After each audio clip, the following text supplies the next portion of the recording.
Look, what is going to happen when the curfew is lifted will be a bloodbath. The people will come out. There are 900,000 troops there. They haven't come to, as Narendra Modi says, he's done this for prosperity of Kashmir. This is supposed to be for the development. These 900,000 troops, what are they going to do when they come out? There'll be a bloodbath. Has he thought it through what happens then? Mr. President, has anyone thought that what happens when there is a bloodbath? What do you think the impact will have on people of Kashmir? What do you think they will think? The way they have been boxed in their houses, treated like worse than animals, no rights. Thousands of all the political leadership has been arrested, taken out of Kashmir. Even those Kashmiri leaders who were pro-India have been taken out. 13,000 boys have been picked up and taken to God knows which destinations. So what do they think? What will the people of Kashmir do when they lift the curfew? They will be out in the streets. And what will these soldiers do? They will shoot them. They've already used pellet guns, blinded young boys. In the last 6 years, the 5 years, the oppression that has gone on in Kashmir. And so, Kashmiris will be further radicalized. Mr. President, there will be another Pulwama. And guess what? India will blame us. They're already blaming us. They're saying all this is happening because of Pakistan. One of their defense ministers said, there are 500 terrorists lined up on the border to go in. Why would Pakistan send 500 terrorists when there are 900,000 troops? What impact are they going to make? What will they do? And why would? Don't we know that the moment there is some terrorist attack, all that will happen is there will be further cruelty and oppression of the people of Kashmir. We will just give the 900,000 troops to further crush the people of Kashmir. And then we'll give the Indian government an excuse that, look, Pakistan is a terrorist state, and this mantra that has gone on, Islamic terrorism. The moment you use this catchword, Islamic terrorism, the whole world turns away. No one talks about human rights. You can do whatever you want, which is what has happened in Kashmir, because they keep using this word, Islamic terrorism. And this is what they're doing right now. What do we benefit from further increasing the cruelty on the people of Kashmir? And why would we want this?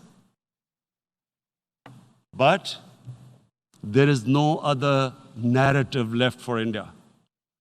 As when they lift the curfew, whatever happens, Pakistan will be blamed, and there is always a danger of another Pulwama.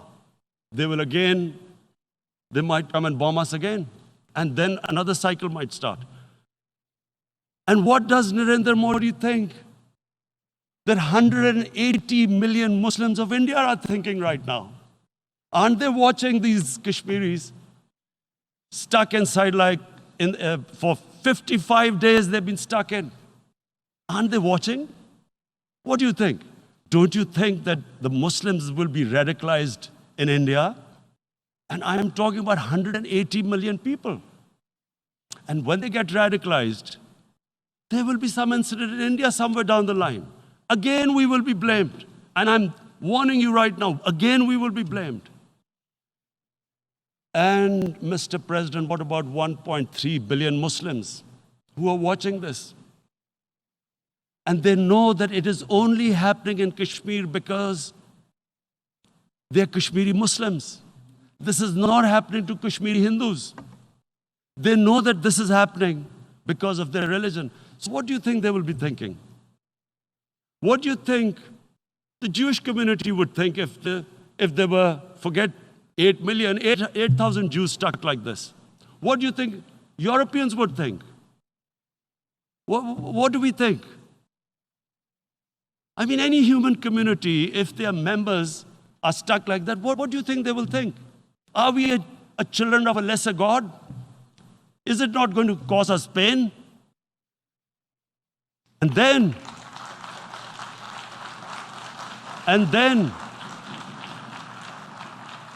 I'll tell you what will happen.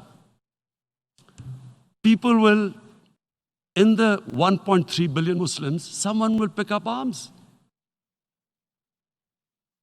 I know we've been brought up with films, Western films.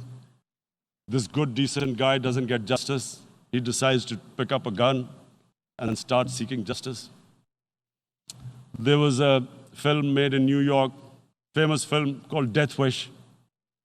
This guy gets mugged by and his family, his wife gets killed or something. He can't get justice. He picks up a gun and he goes around shooting muggers. And the whole cinema cheers him on. So what do you think the Muslims are thinking right now? If there is a bloodbath, there will be Muslims becoming radicals, not because of Islam, but because of what they will see, that there's no justice when it comes to Muslims. There were Rohingya Muslims, Myanmar, who are, God knows, almost 1 million people out, ethnic cleansing. What was the response of the world community? So what do you think will be the response of 1.3 billion Muslims? I picture myself. I'm in Kashmir. I've been locked up for 55 days. I have heard about, and there are rapes, Indian Army going into homes, soldiers. Would I want to live this humiliation? Would I want to live like that? I would pick up a gun. You're forcing people. You are forcing people into radicalization. When people lose the will to live, what is there to live for? And this is what, if you can do this to human beings, you are actually radicalizing people. And so, Mr. President, I want to repeat here, this is one of the most critical times. There will be a reaction to this. Pakistan will be blamed. 2 nuclear-armed countries will come face to face like we came in February. And before we head in that direction, the United Nations has a responsibility. This is why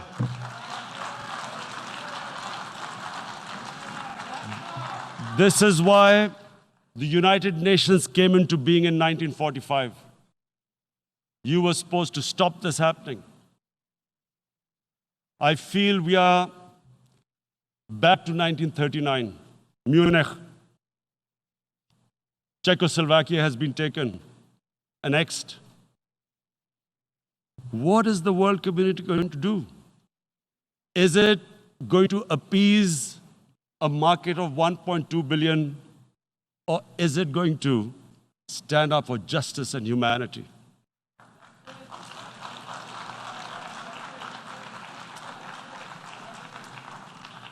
If this goes wrong, you hope for the best, but be prepared for the worst.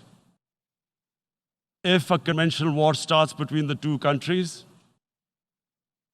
Mr. President, if a conventional war starts, and anything could happen, but supposing a country 7 times smaller than its neighbor is faced with the choice, either you surrender or you fight for your freedom till death, what will we do? I ask myself this question. And my belief is, La ilaha illallah, there is no God but one. And we will fight. And when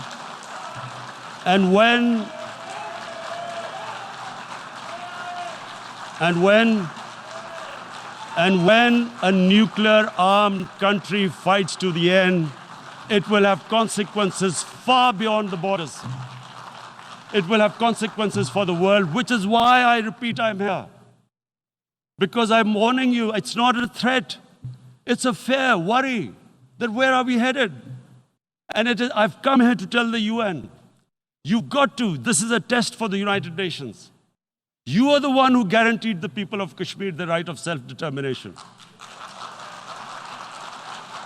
They are suffering because of that. And this is the time. This is the time not to appease like in 1939 appeasement took place. This is the time to take action. And number one action must be that India must lift this inhuman curfew, which has lasted for 55 days. It must free all political prisoners, and especially those 13,000 boys that have been picked up. Parents don't know where they've disappeared. And then the world community must give the people of Kashmir their right of self-determination.